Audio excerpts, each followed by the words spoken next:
So, ayan guys, nagluluto po ako ng aking lunch for today. Mag-i-invento na naman po ako ng aking pagkain. As usual, lagyan ng mantika, igisa yung ginger, bawang at saka sibuyas. Ayan, tapos linagay ko po yung 6 na piraso na chicken at linagyan ko ng konting patis. At ngayon yan, pinaano ko yan. Hanggang ngayon yan, pinatuyuan ko at may ginigisa ko. So ngayon guys, lalagyan ko ng konting tubig para ipalambot ko itong chicken. Ito ay isang invento na naman na pagkain ko guys. Ang ihahalo ko dito ay broccoli at saka yung malunggay. Kasi ako yung broccoli ko, meron pa akong isang broccoli, ayaw ko nang igisa sa na naman na same na ganun na loto. Ngayon naisip ko para maiba naman ihahalo ko dito sa chicken. So ayan guys. Samahan niyo ako sa aking pag-iimbento na naman ng aking ulam. Lean version. So ayan, nagmamantika na guys. Ilagay natin yung tubig. Ayan. Para maluto yung chicken.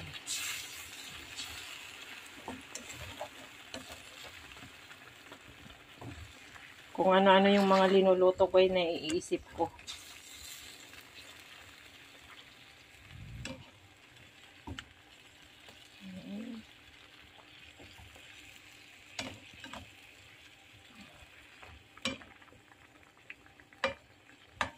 Saka natin titimplahin mamaya ito guys.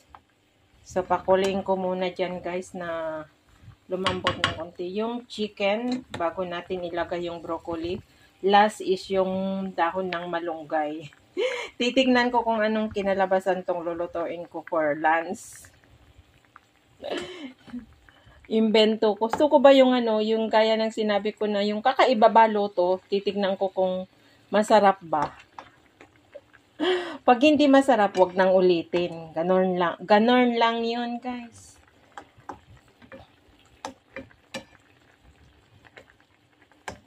May iba naman tayo ng ng lasa ng pagluluto ba. Patis lang ang linagay ko na konti. Tapos mamaya, ilalagyan ko po siya ng Knorr cubes. Half lang ng Knorr cubes. Huwag lahat kasi kukunti naman yung sabaw. So, yan guys. Takpan ko muna. Balikan natin yan guys. Yan. So, ayan. Malambot na guys. Kukunti na yung sabaw niya. Napalambot ko na ng tsujo at nagugutom na rin ako. Pwede na natin ilagay yung broccoli na aking experiment. Tignan natin kung anong kalalabasan tong lulutuin ko guys. Ayan, ang dami kasi Yan, mahilig po ako sa broccoli.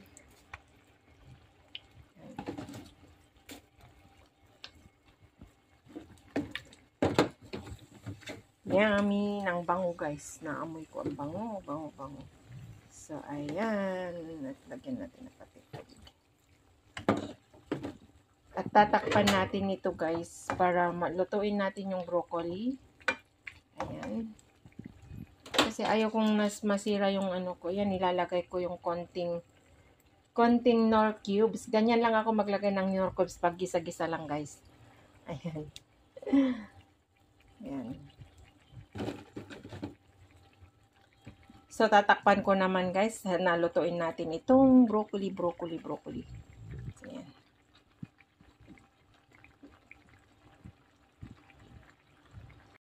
So, ayan.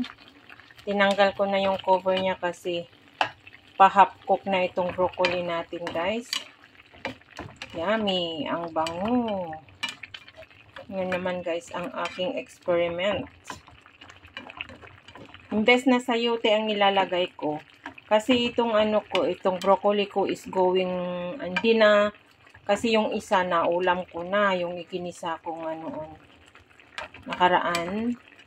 So, at least yung yung sayote, hindi pa madali masira.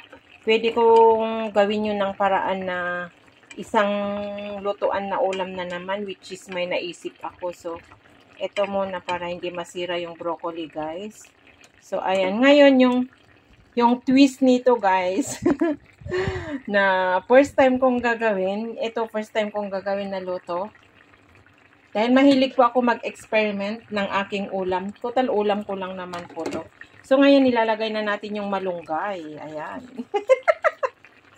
Yung binili ko sa Lucky Plaza. So, ayan, guys. Pakuluan lang natin ng konti yan. Tapos, maluluto na. Eh, yung sabaw, guys, is masarap na, malasa na. Ayan. Kasi, ang mahal-mahal yung malunggay.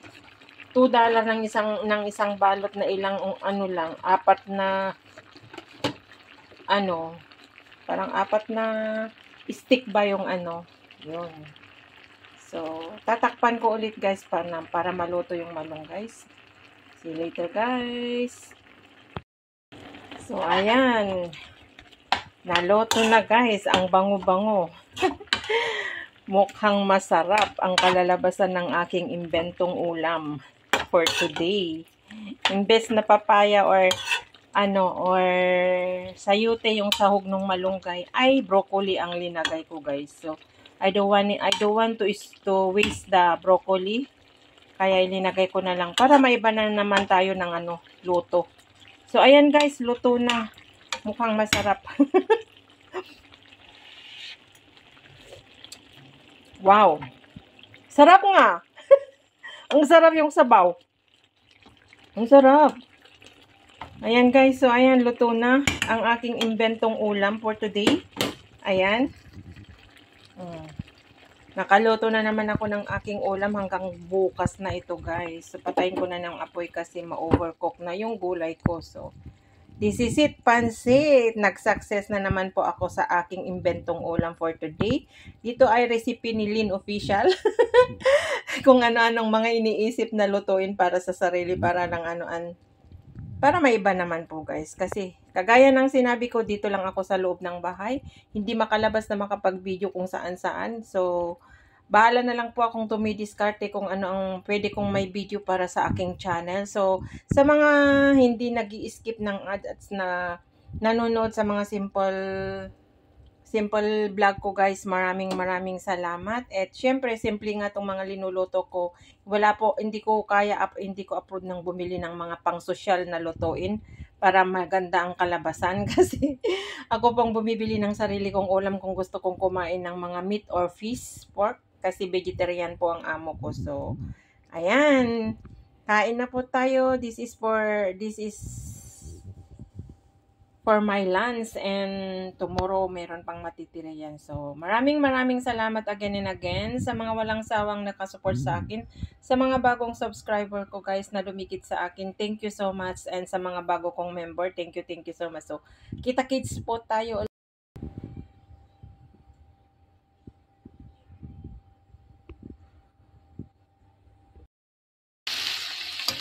So, ayan guys, nagluluto po tayo ng atay ng manok at saka balon-balonan na pinaluto ng friend ko, si Jet, yung kasama ko na nag-jogging, at favorite niya to po guys. So, hindi ko na naumpisan sa pagigisa ng bawang at saka konting luya at saka sibuyas.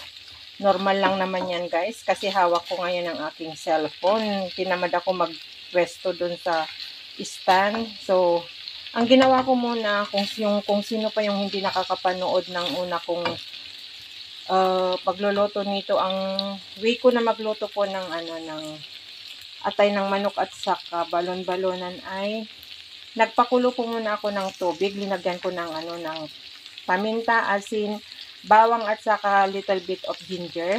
Tapos doon ko pinalambot yung balon-balonan guys, at saka after nung malambot na yung balon-balonan, sinunod ko naman yung atay guys. So, ayan, hanggang makulo. Tapos yun, inahon ko at pinut aside ko. Tapos yan, ginigisa ko na po siya ngayon. Naigisa ko na siya ng bawang, sibuyas at saka little bit of ginger. Yan, para mawala yung lansa guys. Kasi alam nyo naman, mga food dito ay galing pa sa mga ibang bansa.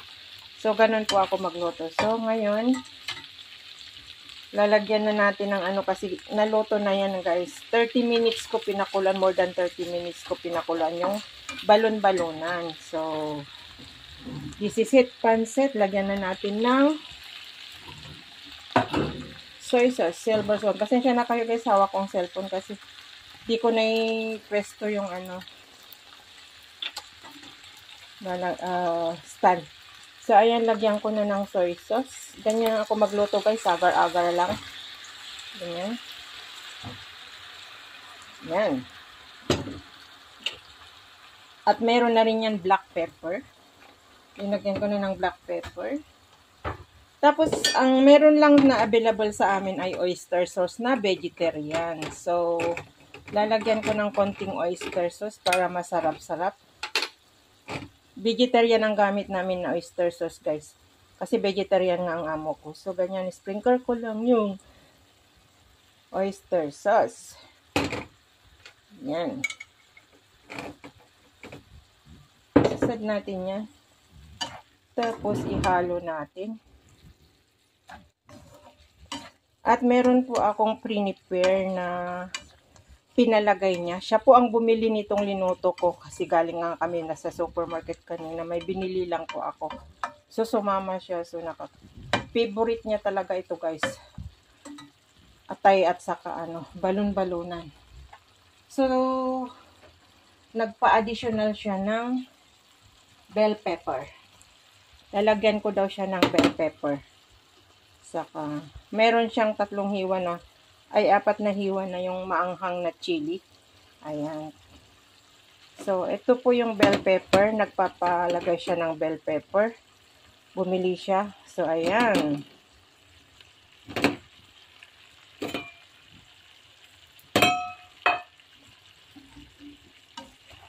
Yan po. Ang aking adobong ginisang atay ng manok.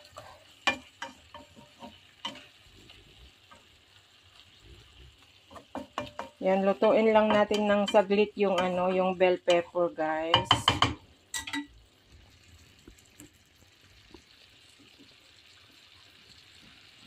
Tapos lalagyan ko ng ng konting vinegar. Kasi adobo nga to eh. Hindi masarap kung hindi mo lagyan ng konting vinegar, guys. So, lagyan ko ng konting vinegar tapos tatakpan ko siya. Yan. Ang ginagamit ko na vinegar, guys, is yung rice vinegar na ng Chinese. Yan. So, ayan, takpan ko muna, guys. Kita-kits ulit tayo. So, ayan, malapit na yan maluto, guys. Tinanggal ko na yung takip. At, yan guys. Ang request ng aking kaibigan, yung kasama ko na nag-jogging. Hindi kasi siya marunong magluto, guys. Sa totoo lang. Yun, pero, ayan, shout out sis Lydia. Ito na naman yung isang favorite mo na food. Isa ka rin na mahilig nito. Atay ng manok sa kabalon-balonan. Shout out to yan. Siguradong matatakam ka na naman nito, sis. Minsan na nag-day off siya, guys, si sis Lydia. Linutuan ko siya ng ganito at nag-meet kami dyan sa labas. At ang niyan, nung kumain siya sa bahay nila, pinakita pa niya sa akin, sarap na kumain. Shout out sa'yo dyan, sis Lydia. Love you dyan. Siguradong matatakam ka na naman nito. Sorry. Binidyuhan ko. Pero yung binigay ko sa kanya is walang bell pepper. Ang linagay ko lang noon, guys, is yung red chili ng Chinese at saka quail egg, yung maliliit na itlog. Yun ang linuto ko noon na binigay ko kay sis Lydia. So, ayan na, guys. Luto na siya.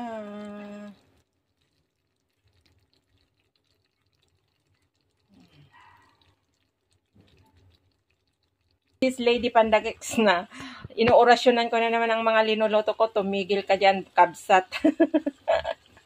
Paluin ko ang puwet mo, joke. Ayan. Dapat naman talaga na orasyonan mong mga linuluto mo para maging masarap. O, diba? Pak! Ayan guys, luto na yan. Salamat ng marami sa mga nakaabot ng dulo na naman ng aking pagluluto, guys. I love you all. Ingat and God bless. Bye! So, ayan na guys, ang kinalabasan ng aking adobong atay ng manok at saka balon-balonan with bell pepper, guys. Ayan, gusto niya yung may konting gravy-gravy, guys. So, hindi ko masyado pinatuyuan. So, ayan guys, ang kinalabasan niya. So, yummy. Ang bango. Ayan. Kulang lang ako ng maano guys, yung nakakalimutan kong bumibili ng dahon ng paminta. Laging wala. Nakakalimutan ko. So, hayaan mo na lang. Masarap din naman eh.